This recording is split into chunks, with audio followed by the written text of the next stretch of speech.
Assalamualaikum warahmatullahi wabarakatuh. Baik pemirsa Dulur Sultan dimanapun Anda berada. Terima kasih masih setia di Bincang hari ini. Nah pemirsa, eh kita akan membahas seputar informasi-informasi nasional tentunya yang terupdate maupun daerah. Nah pemirsa Dulur Sultan, setelah tanggal 17 kemarin kita membahas soal kritikan yang membangun oleh bersama Prof. Aom seputar kinerja pemerintah Kabupaten Pandeglang. Ternyata respon halayak, masyarakat, dan pemirsa Dulur Sultan sangat antusias, terutama di masyarakat Pandeglang sana. Nah ini membahas soal 3 aspek, yakni pendidikan, kemudian infrastruktur, ekonomi, dan kesehatan. Kali ini kita akan berlanjut tentunya membahas soal 75 tahun NKRI cambuk pembangunan untuk pemerintah Kabupaten Pandeglang. Tapi beda sudut pandang pemirsa. Ini langsung kita hadirkan Haji Anda Sohanda sebagai anggota Komisi 1 DPRD Banten. Assalamualaikum Kak Haji. Waalaikumsalam Selamat, Haji. warahmatullahi wabarakatuh. Nah, Alhamdulillah. Sapa-sapa dulu Kak Haji. Assalamualaikum warahmatullahi wabarakatuh. Nah ya ini sebagai putra asli daerah Pandeglang, betul ya Kak Haji? Betul. Lahir di mana Kang? Di Munjul. Di Munjul. Yang pemirsa Dulur Sultan yang tahu Munjul tuh sana lagi ya, dalam banget ya. Enggak begitu sekarang. Oh udah. Sudah Sekarang kota. Sudah kota. Iya. Baik pemirsa Sultan TV dimanapun Anda berada, tetap saksikan bincang hari ini karena hari ini spesial akan membahas soal cambuk bagi pembangunan pemerintah Kabupaten Pandeglang. Tentunya hanya di YouTube channel sultantv.co, kemudian fanspage Facebook sultantv.co dan media sosial lainnya. Nah tadi Kaji sudah saya sudah saya pengantar tadi soal bagaimana kritikan pemerintah Kabupaten Pandeglang, kinerjanya ya, bukan personalnya. Nah, Pandeglang sendiri di mata Kak Haji seperti apa? Ya, Pandeglang itu kan yang pertama kabupaten kelahiran saya ya, di Munjul. Kemudian saya merasakan betul bahwa Pandeglang itu adalah kota santri yang memiliki identitas tersendiri. Luar biasa religiusnya. Setelah kita ngalir ngidul kemana-mana gitu ya, terasa benar bahwa pendidikan agama di Pandeglang itu secara tradisional itu berbeda dengan daerah-daerah lain. Bahkan mungkin termasuk daerah Serang ataupun Tangerang ke sana. Yaitu yang sangat membanggakan dan mudah-mudahan terus dilestarikan. Itu Kabupaten Pandeglang yang melekat di betul sekali. Di memori ya. Memori. Betul. Ya. Nah, Kak Haji sendiri sebagai anggota Komisi 1 DPRD Provinsi Banten ya. Benar ya, Pak Haji? Betul. Terakhir kali reses kapan, Kak Haji? Bulan Maret kemarin ya. Bulan Maret ya. Nah, ini reses tentunya menampung aspirasi masyarakat Pandeglang. Kemarin itu saya baca di beberapa artikel lebih banyak aspirasi masyarakat di bidang infrastruktur. Boleh diceritakan? Ya, betul sekali. Setiap kita reses ke titik-titik dimanapun kita tentukan, yang paling awal dikemukakan aspirasinya oleh masyarakat itu terkait dengan infrastruktur jalan. Nah, sementara kita adalah anggota Provinsi Banten, yang dikeluhkan atau disampaikan kepada kita itu adalah jalan-jalan yang statusnya bukan jalan Provinsi Banten, tapi jalan kabupaten ataupun jalan lingkungan ataupun jalan desa. Nah, solusinya tentu saja kita yang pertama mengubah jalan-jalan tersebut dari statusnya jalan kabupaten menjadi jalan provinsi. Ataupun kita mengajukan bantuan keuangan melalui bantuan keuangan agar jalan-jalan lingkungan tersebut bisa diperbaiki dari keuangan pemerintah daerah kabupaten itu. Jadi solusinya ya yang pertama itu perubahan status. Perubahan status menjadi jalan provinsi gitu. Kemarin yang paling banyak betul ya di bidang infrastruktur. Di bidang infrastruktur karena memang bukan omong kosong. Mereka berdasarkan fakta bahwa jalan-jalan terutama ke selatan itu masih sangat memprihatinkan. Masih becek, masih susah untuk dilalui dengan kendaraan bermotor. Ya, terutama dari jalan-jalan yang dari provinsi ke cabang-cabangnya gitu. Artinya bahwa ini masih di bawah tanggung jawab pemerintah kabupaten. Kabupaten betul. Kecuali itu tadi solusinya. Berubah status ataupun kita menambah bantuan keuangan dari provinsi ke kabupaten untuk pendanaan hal tersebut ya. Nah, untuk kegiatan masyarakatnya sendiri di bidang ekonomi ada keluhan nggak dari reses kemarin? Tentu saja banyak ya permohonan dari masyarakat bagaimana supaya daya beli masyarakat Daya itu beli. ya kuat, tentu saja terkait dengan potensi ya untuk di Cekesik misalnya, itu bagaimana supaya produk tiwondok yang menjadi kebanggaan orang selatan sana Iya. itu bisa memiliki daya saing yang go nasional lah ke Iya. kota ya. Kemudian alhamdulillah sekarang sudah terbangun sentra-sentra industri makanan. Ya, kemudian pengolahan gula aren di daerah Munjul itu dirubah menjadi gula aren plus jahe yang dikemas ke dalam kemasan yang sangat luar biasa, dan itu sekarang sudah tembus ke perkotaan. Alhamdulillah. Nah, kalau berbicara Pandeglang tentu sangat berkesan dalam kehidupan Kang Haji ya. Iya. Nah, menurut sekarang nih pemetaan dari potensi baik terutama di penghasilan pendapatan asli daerah. Nah, di potensi yang paling berkembang saat ini apa sih yang mungkin bisa viral gitu katakan? Ya, kalau potensi Pandeglang tersendiri itu memang di bidang pertanian. Bidang pertanian dan juga mungkin pariwisata. Tetapi itu kan tidak menyeluruh ya kalau soal pariwisata, hanya kepada daerah-daerah atau sentra-sentra yang berkaitan dengan pesisir. Nah, tetapi lebih daripada itu banyak daerah-daerah yang daerah selatan seperti Munjul, Cekesik ke sana itu lebih mengutamakan kepada sektor pertanian. Nah, sektor pertanian ini potensinya masih perlu ditingkatkan dengan meningkatkan pengetahuan terhadap petaninya sendiri, dengan meningkatkan infrastruktur terhadap jalan-jalan, irigasi-irigasi, yang kemudian motivasi. Nah, ini yang penting. Motivasi anak muda sekarang sudah menurun ya untuk menggeluti pertanian. Kalah kita dengan daerah-daerah dari wetan ya, dari Majalengka, Tasik sana, ya mereka anak-anak mudanya itu berkreatif bagaimana supaya meningkatkan perekonomian melalui pertanian. Nah, kita mungkin di generasi ya, gengsi.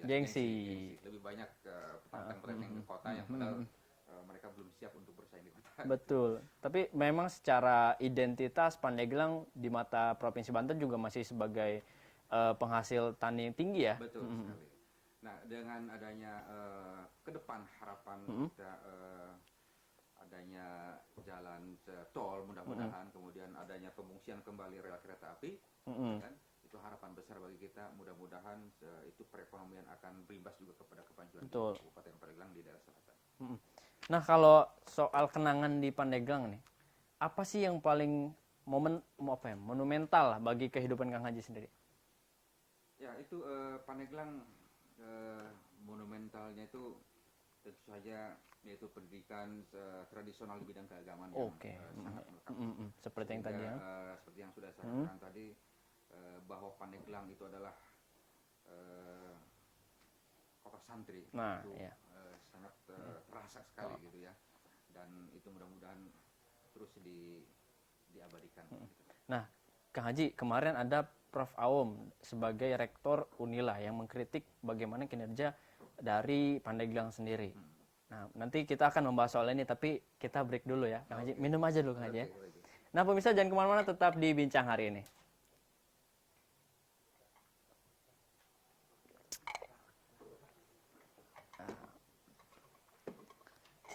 Mati ya.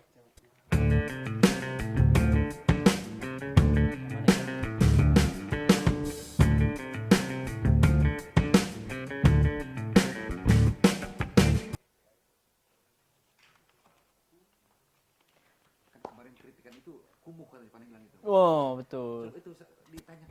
Oke. Nah, saya mau nanya makanya nanti. Saya mau ngejelasin dulu pengkritikannya, bagaimana responnya.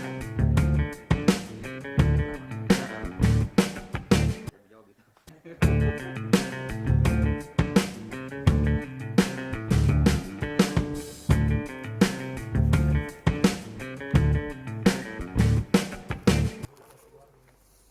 Kita di atas ada post produksinya.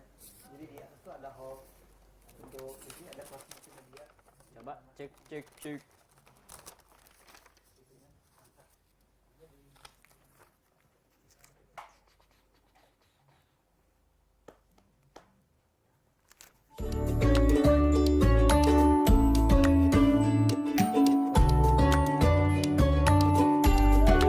Lanjut ya.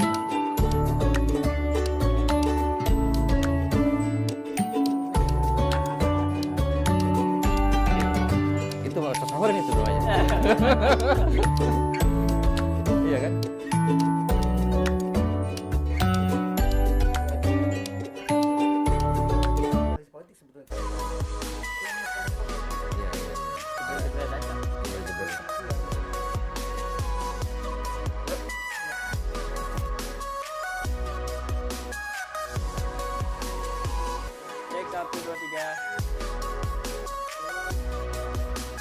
Jarak haji aman nggak? Aman.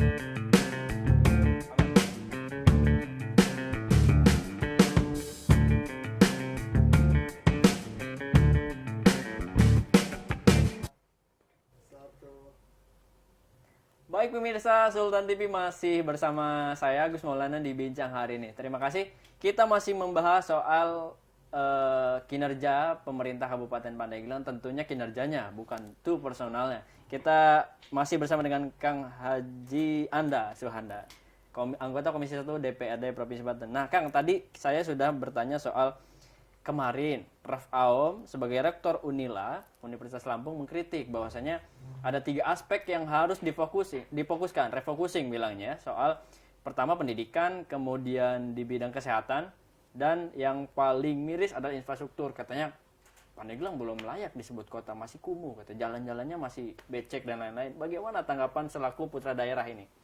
Ya, saya juga mendengar ya bincang-bincang Iya. Prof. Aom di Sultan TV Iya. kemarin. Katanya Pandeglang itu kumuh. Ya. Jadi beliau itu membandingkan suatu hal yang berbeda ya. Mestinya Bandar Lampung itu yang dia kenal dan beliau tinggal selama ini itu dibandingkannya dengan Serang, katakanlah begitu.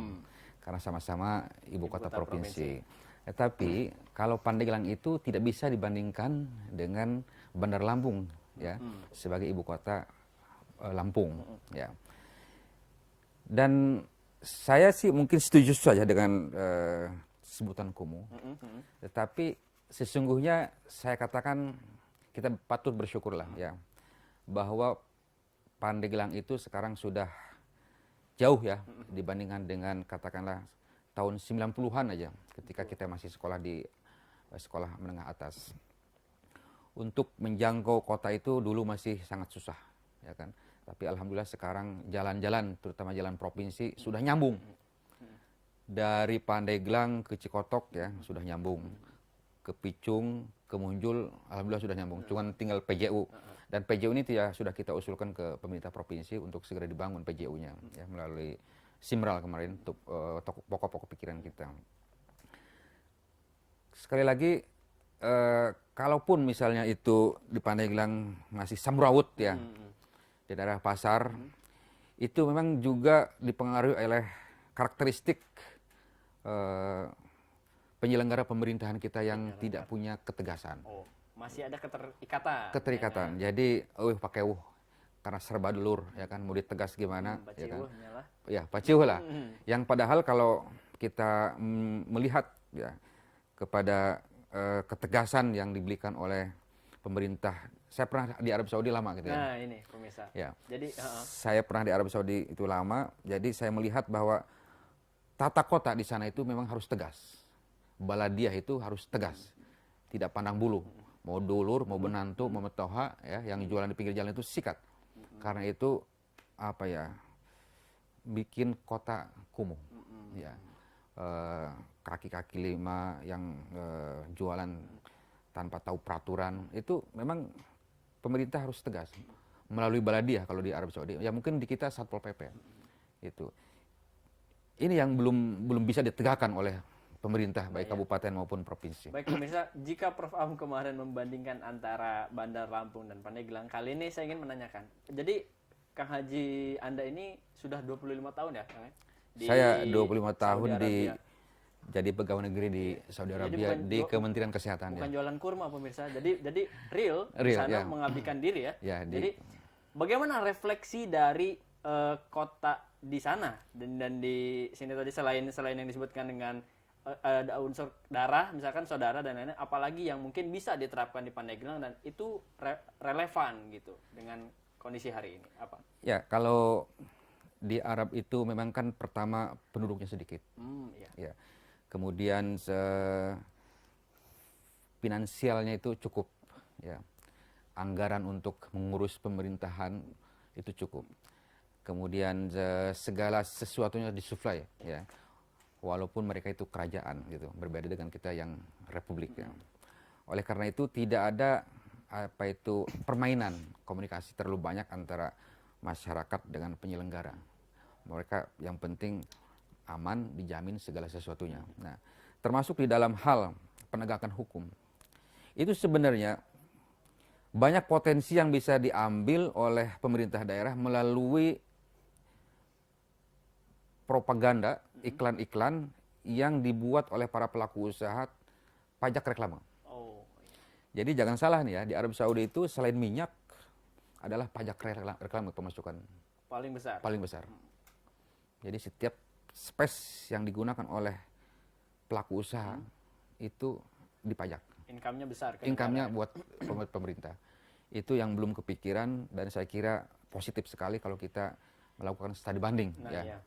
Karena kalau kita jalan di suatu kota ya, di kota-kota Pandeglang, itu reklame liar itu banyak sekali. Yang padahal itu ditertibkan. Kalau memang mereka bertahan, dikasih pajak. Oh, iya. Per meter berapa, kali setahun, kali sekian, itu masuk ke kas daerah. Iya. Itu salah satu mungkin yang bisa dipetik ya, dari pengalaman kita selama di sana, untuk PAD. Di luar topik Pak Haji, saya Iya. sedikit penasaran. 25 tahun di Arab menjadi pegawai negeri ya. Iya. Pegawai negeri sudah nyaman. Kenapa mau balik ke Banten? Kenapa mau pindah ke Banten? Ya itu kalau di sana itu kita sebut dengan comfort zone ya, nyaman gitu di sana.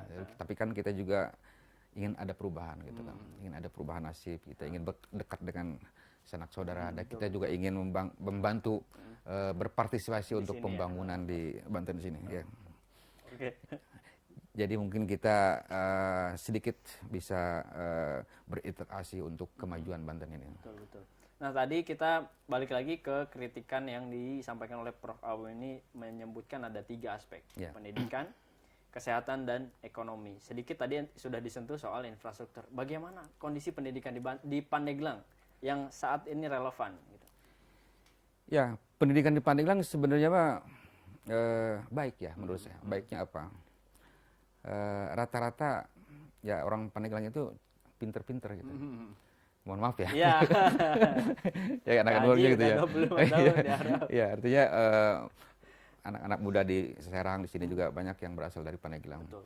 Dan itu juga bisa dibuktikan dalam survei BPS bahwa angka pertumbuhan indeks pembangunan manusia di Pandeglang itu termasuk tinggi. Setelah Tangerang Selatan. Jadi menurut BPS tahun 2018 itu 64,34 ya. Kemudian naik dari 64,34 menjadi 64,9. Artinya Pandeglang itu mengalami kenaikan 0,89 IPM-nya itu. Dan itu tertinggi dibandingkan dengan Lebak yang hanya 0,80, kemudian Tangerang 0,47, Serang 0,65 dan Kota Tangerang 0,65. Jadi patut berbangga sebenarnya. Ini menurut potensinya luar biasa.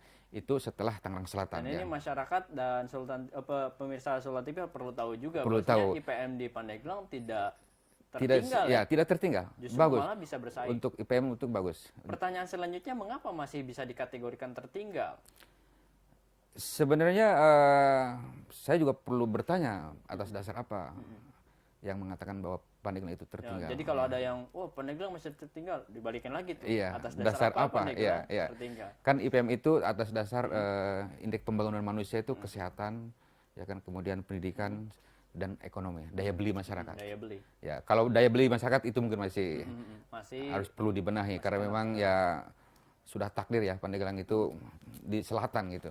Potensinya rada kurang. Nanti kita bahas lebih lanjut. Baik, saya ingin melontarkan pertanyaan yang sama. Apakah geografis mempengaruhi juga dalam hal pemerhatian dari pemerintah Provinsi Banten? Betul sekali.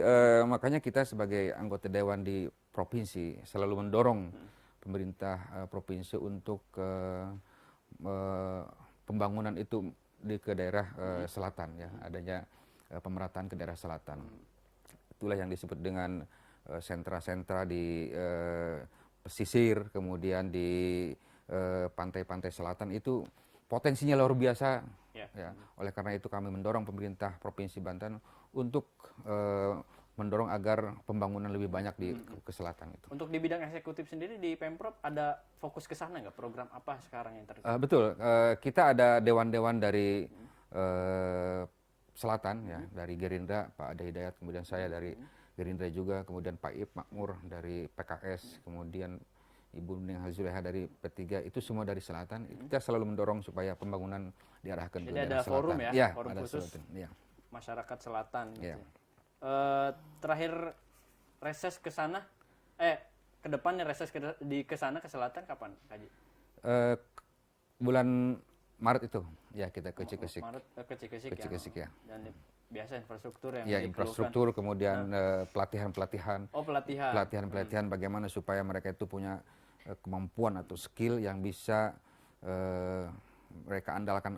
Kalaupun misalnya mereka itu mau ke kota, itu mereka bisa bersaing dengan orang kota gitu. Betul, betul. Nah, itu sedikitnya pembahasan soal pendidikan berkaitan juga dengan indeks pembangunan manusia, Kak Haji, ya. Ya. Nah, kalau untuk bidang kesehatan saat ini bagaimana?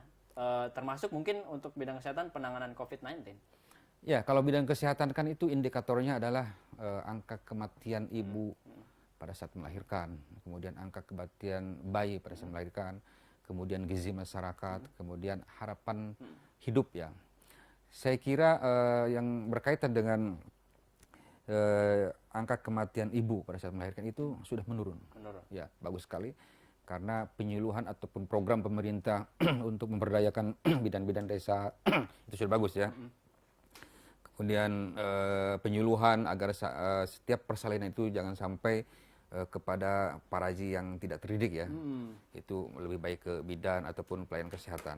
Nah, menurut teori bahwa pelayanan kesehatan itu juga dipengaruhi oleh banyak faktor, antara lain faktor perilaku, kemudian faktor pelayanan kesehatan, faktor dan faktor keturunan. Nah, perilaku ini sangat berpengaruh karena bagaimanapun untuk merubah perilaku itu kita juga harus turut serta program dari pemerintah untuk memberikan penyuluhan-penyuluhan supaya perilakunya itu lebih bagus. Dulu yang dolbon-dolbon itu masih banyak di daerahnya. Sekarang alhamdulillah sudah tidak lagi.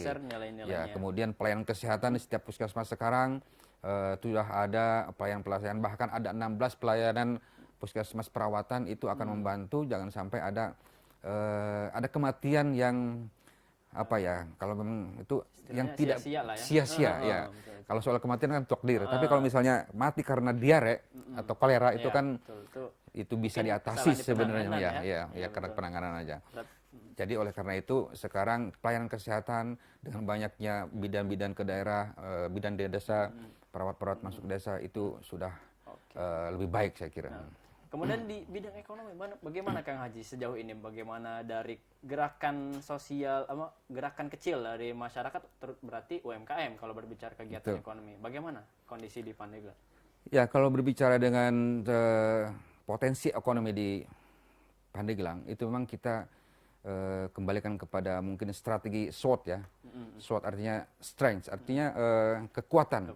Kekuatan apa yang bisa dibangun di potensi yang ada di Pandeglang ini. Apa saja? Ya, itu mungkin dari sumber daya alam yang melimpah tentang pertanian, itu kan merupakan suatu kekuatan ya yang harus diolah gitu.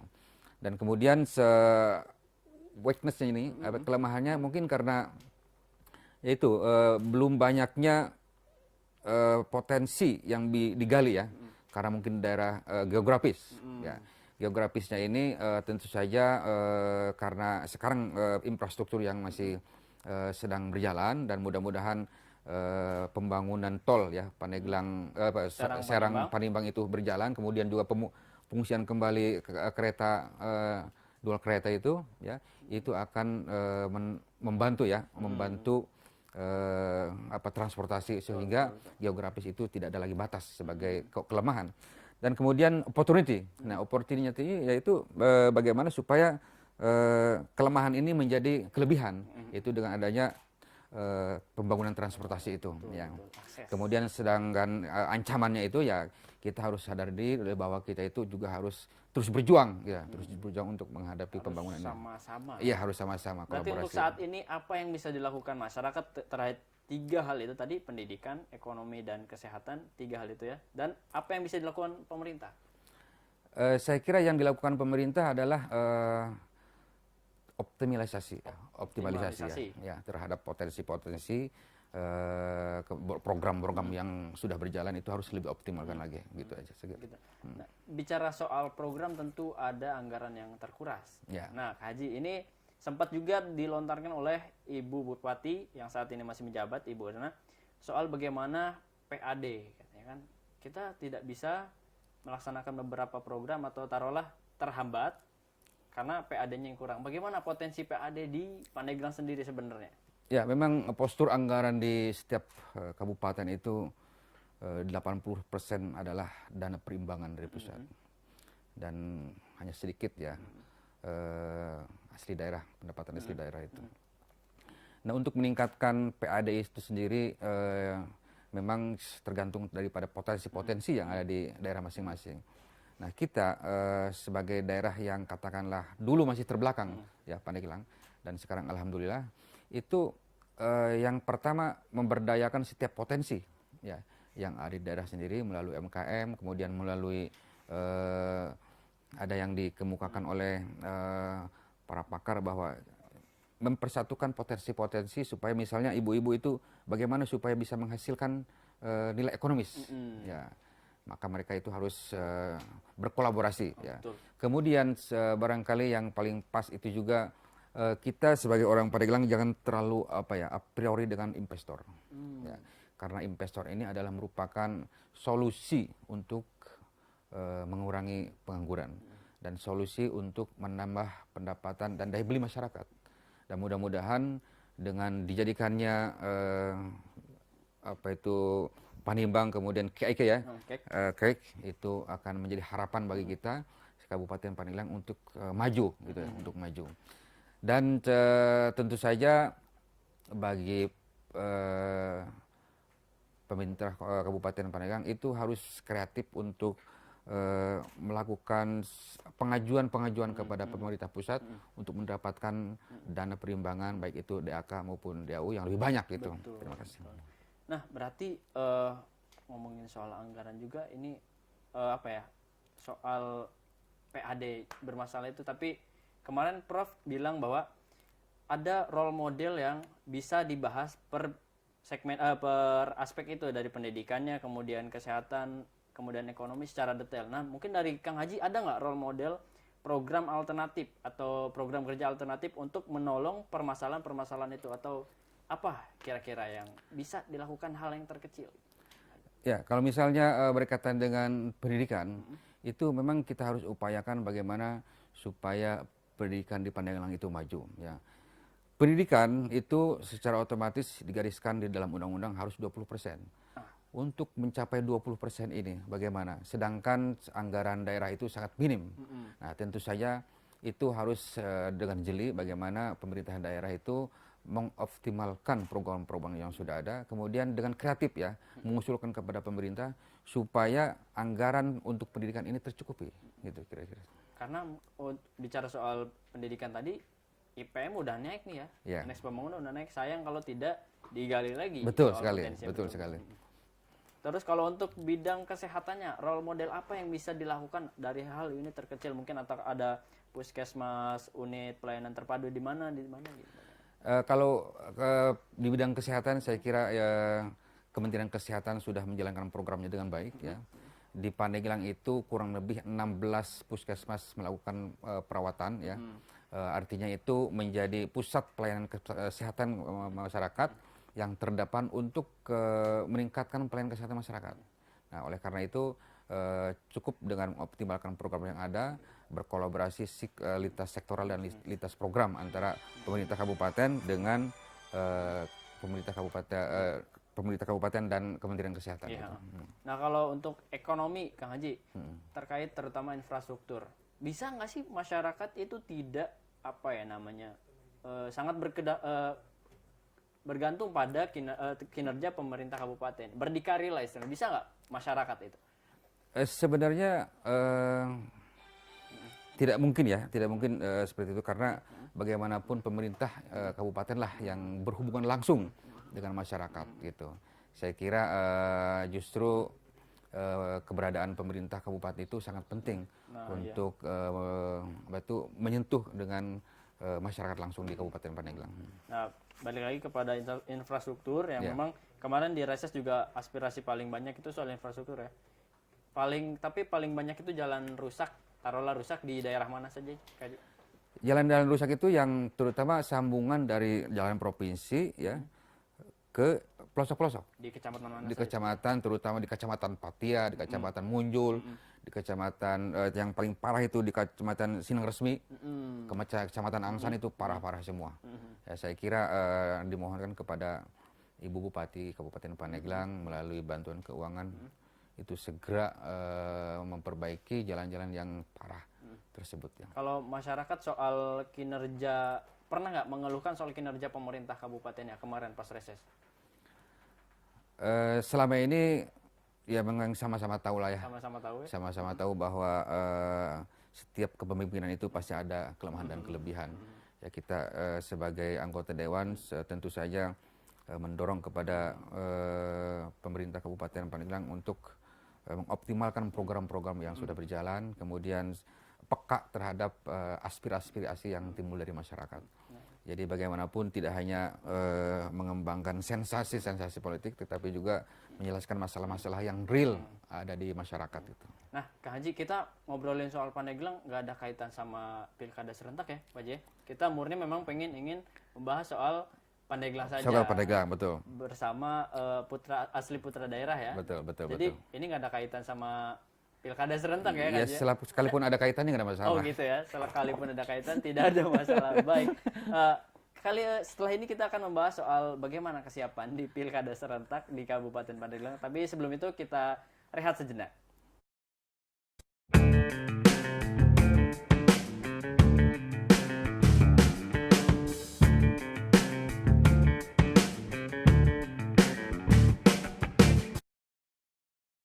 Buat kamu yang harus berkantor di tengah COVID-19, menghadapi new normal adalah keharusan. Video ini coba memandu kamu nih guys yang harus masuk ke kantor. Pertama, sebelum berangkat kerja, jangan lupa lindungi mata, mulut, hidung dengan kacamata dan masker. Setelah masuk transportasi umum, jangan lupa guys bersihkan tangan setelah menyentuh gagang pintu atau barang di fasilitas umum. Sesampai di kantor, pastikan kamu melakukan disinfeksi barang-barang termasuk pakaian. Kemudian jangan lupa cek suhu pakai termogun. Oh iya, pastikan barang-barang dari orang lain bersih ya guys, seperti misalnya kartu ini.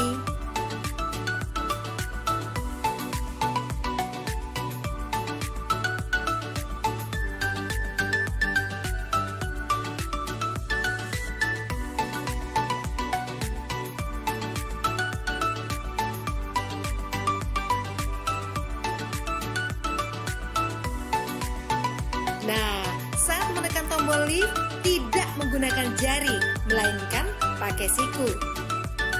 Saat sampai di ruangan atau meja kerja, bersihkan kembali barang-barang secara detail. Ingat guys, barang Anda jangan diletakkan di lantai. Oh iya, sebelum beraktivitas, biasakan mencuci tangan ke toilet. Saat di toilet, ingat bukanya pakai siku. Kemudian saat di wastafel, buka atau tutup keran dengan siku. Di meja kerja sering banget nih kita menerima telepon. Ingat ya, bersihkan gagang teleponnya. Begitu pula saat kamu menerima paket atau dokumen atau juga uang. Pastikan guys dalam kondisi bersih dan pakai hand sanitizer. Begitupun saat kamu sedang meeting. Jangan lupa jaga jarak aman minimal 1 meter. Lebih baik lagi 2 meter.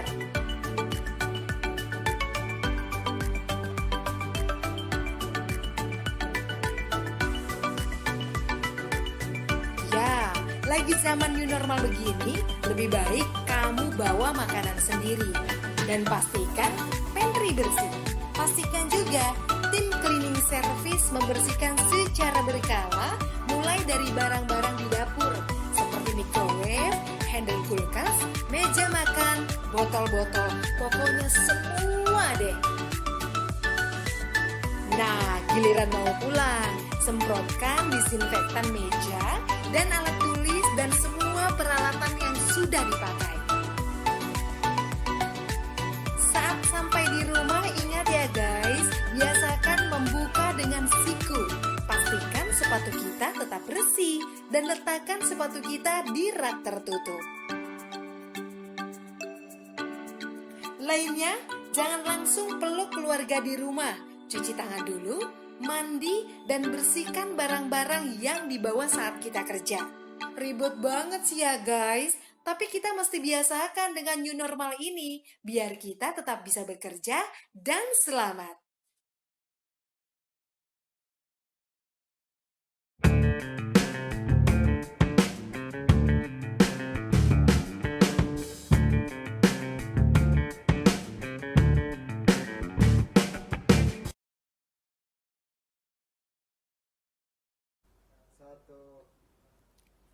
Ya, pemirsa Dulur Sultan, terima kasih masih setia di Bincang hari ini bersama saya Agus Maulana, tentunya masih bersama Kang Haji Anda Suhanda. Nah, Kang, tadi kita sudah membahas beberapa aspek pendidikan, ekonomi, dan kesehatan. Nah, kalau tempo lalu kita membahas dengan akademisi, ini dengan politisi, tentunya nggak apa-apa kali ya ngebahas soal pilkada juga, sah-sah saja, Kang ya. Yeah. Nah, bagaimana kita tahu kan, Kang, pilkada serentak nanti Pandeglang ikut nih di akhir tahun 2020 ini. Bagaimana kesiapan di masyarakat dan pemerintahannya menyikapi ini, terutama di tengah gempuran pandemi juga nih? Ya, pelaksanaan pilkada tahun 2020 ini yang akan berlangsung di bulan Desember adalah pelaksanaan pilkada yang unik dan istimewa karena mungkin masih dalam musim pandemik. Oleh karena itu tentu harus dibarengi juga dengan dorongan-dorongan, motivasi dan sosialisasi dari penyelenggara pemilu. Tapi walaupun demikian, memang soal pemilu ini sudah berkali-kali kita ya mengadakan. Jadi masyarakat sudah paham sebenarnya. Ya? Dan faktor keadaan kontestasi yang juga mungkin hanya satu ataupun dua pasangan menjadi hal tersendiri bagi masyarakat Banten, masyarakat Kabupaten Pandeglang. Ya, oleh karena itu mungkin perlu sosialisasi dorongan dari para penyelenggara supaya penyelenggaraan pemilkada di Kabupaten Pandeglang tetap semangat gitu. Betul sekali. Nah, Kang Haji, tentu Kang Haji hingga saat ini komunikasi dengan para tokoh di Pandeglang tetap lanjut ya. Ya, secara komunikatif lancar. Nah, bagaimana harapan-harapan para tokoh yang ada di Pandeglang terkait bagaimana Pandeglang ke depannya kayak gitu?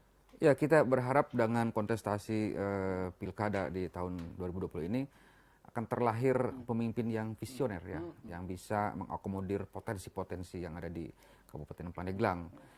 Kita tahu bahwa Kabupaten Pandeglang itu adalah kota santri, kota para ulama, kemudian para kiai. Ya, supaya maju itu mereka harus diajak ya, supaya diberdayakan, di empowerment gitu, supaya ada andil terhadap kemajuan.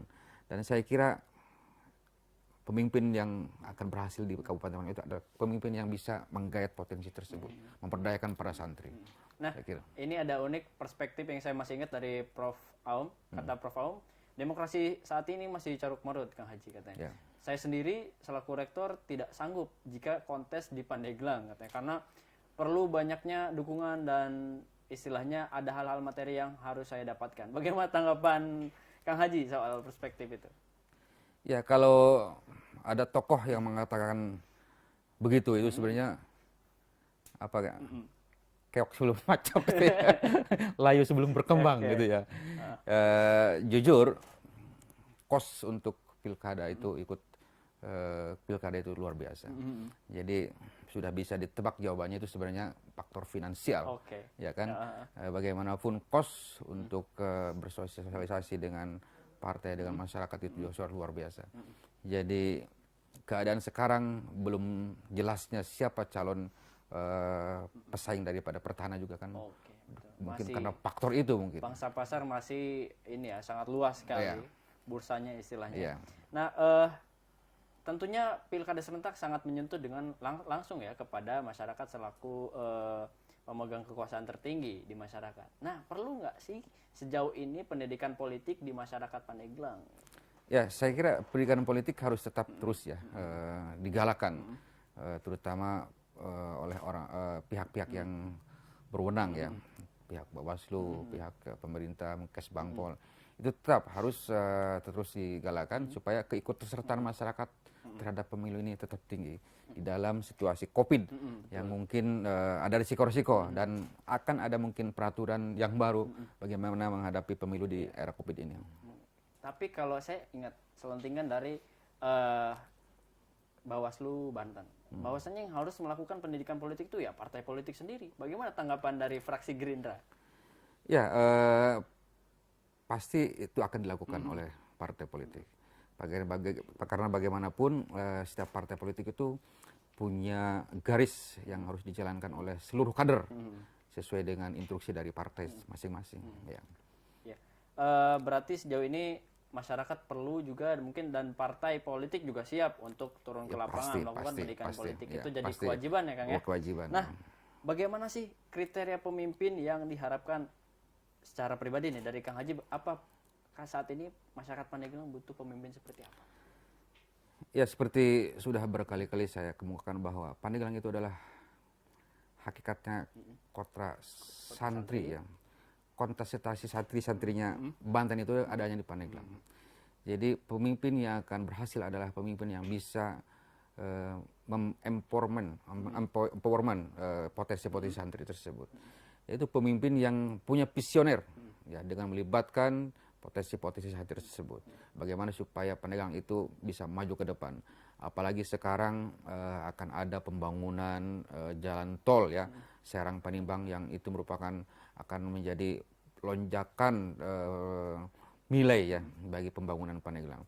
Oleh karena itu kita jangan jemu ya untuk mempersiapkan perubahan yang akan datang ini. Betul, pasti banyak perubahan nilai yang terjadi di betul. sepanjang itu. Nah, Kang Haji, sejauh ini ada program apa dari Komisi 1 ataupun dari anggota DPRD Provinsi Banten yang dari selatan, yang terdekat? Ya, kita yang paling saya memimpikan bahwa suatu saat pemerintah Provinsi Banten memiliki asrama gratis. Asrama gratis buat para mahasiswa, mahasiswi dari daerah mahasiswa dari daerah selatan yang tidak mampu. Minimal untuk tempat tinggal itu mereka tidak menjadi beban gitu. Kemudian juga ada kita mencarikan beasiswa ya, program beasiswa buat mahasiswa-mahasiswa dari selatan yang tidak mampu. Saya juga mungkin kirim salam buat Pak Profesor Rektor Universitas Lampung, di mana beliau sudah menguatkan bahwa beliau tidak pernah menerima gaji. Mungkin alangkah baiknya gaji-gaji tersebut juga didapat subsidikan kepada mahasiswa-mahasiswa dari Pandeglang khususnya yang berkuliah atau belajar di Unila gitu. Bahkan Prof juga siap kolaborasi dengan Pemkab Pandeglang. Siap itu, maka kami diharapkan untuk terjun langsung kepeduliannya kepada Pandeglang. Terakhir bikin komunikasi apa mengadakan forum komunikasi dengan Pemkab kapan? Kita kemarin melakukan reses ke Pendopo Kabupaten Pandeglang. Sayang sekali sudah 2 kali reses ke Pendopo Pandeglang tidak pernah diterima oleh Ibu Bupati. Yang diterima hanya Asda 1 dan Asda 2. Mudah-mudahan kalau kita reses ke Kabupaten Pandeglang itu dapat diterima langsung oleh kepala daerah itu Bupati, seperti teman-teman lain di kabupaten-kabupaten itu langsung diterima oleh kepala daerahnya dengan sangat meriah. Boleh dan antusias. Pesan, mungkin Bu Ira melihat tayangan kita hari ini. Ya, itu keprihatinan kita sebenarnya ya. Ya, mudah-mudahan persepsi beliau terhadap Dewan ini berubah lah kira-kira. Mungkin sedang sibuk dengan jam tayang yang padat, Kang Haji. Nah gitu. Terakhir Kang Haji, kalau soal sibuk itu tergantung manusia menempatkan prioritas waktu. Prioritas, betul. Saya tadi cuman ini saja ngetes. Ternyata ini Kang Haji benar ke sana. Yeah. Nah, Kang Haji terakhir untuk harapan di Kabupaten Pandeglang ini apa yang diharapkan di 75 tahun NKRI ini masih relevan ke sana? Ya, mudah-mudahan Pandeglang dalam menghadapi era perubahan, era global, kemudian era digital ini, yang kemudian insya Allah dalam waktu dekat pembangunan jalan tol dari Serang ke Panimbang itu akan rampung, ya. Kemudian pemberdaya gunaan rel kereta itu juga akan dipergunakan lagi, itu akan menambah perubahan yang luar biasa, akan memberikan nilai yang luar biasa terhadap pembangunan. Oleh karena itu kita harus terus berusaha menjaga jangan sampai kita lengah sehingga kita hanya menjadi penonton nantinya. Ya, kemudian ekonomi khusus di daerah Tanjung Lesung itu juga akan menjadi sentra yang akan meningkatkan perekonomian di Kabupaten Pandeglang. Nah, ya, Kang Haji, terima kasih banyak Sama-sama. sudah mampir ke Sultan TV. Kita kontekan dadakan sekali. Siap. Terus ngebahas soal Pandeglang. Kang Haji tertarik berangkat ya. Berangkat, Demi pokoknya Pandeglang, demi ya. Pandeglang mudah-mudahan ada manfaatnya lah. Ya. Kang Haji, terima kasih. We love Pandeglang. Sudah 1 jam bersama. Dan kita saya. juga apresiasi kepada para tokoh Pandeglang yang sekarang bersemangat ya ingin ikut kontestasi ya. Siapapun itu yang Siapapun penting itu demi ya. Pandeglang terbaik. Ya, demi kemajuan Ya, Pandeglang. betul. Terima kasih Kang Haji. Terima kasih. Uh-uh. Bangga. Ya. Terima kasih sudah datang di Sultan TV di Bincang Hari ini. Tentunya kita akan kembali di hari-hari seperti biasa, Senin sampai Sabtu di jam yang sama, membahas soal informasi terupdate nasional maupun daerah. Kita akan kembali lagi di program Bincang Hari ini. Tapi sebelum itu, saya ingin mengingatkan kembali bahwa acara ini bisa disaksikan di sultantv.co, di channel YouTube-nya, kemudian di Facebook, fanpage Facebook, Sultan TV.co, media sosial juga, Instagram dan Twitter. Nah, terima kasih Kang Haji, kita pamit kepada dulur Sultan semua. Assalamualaikum. Waalaikumsalam.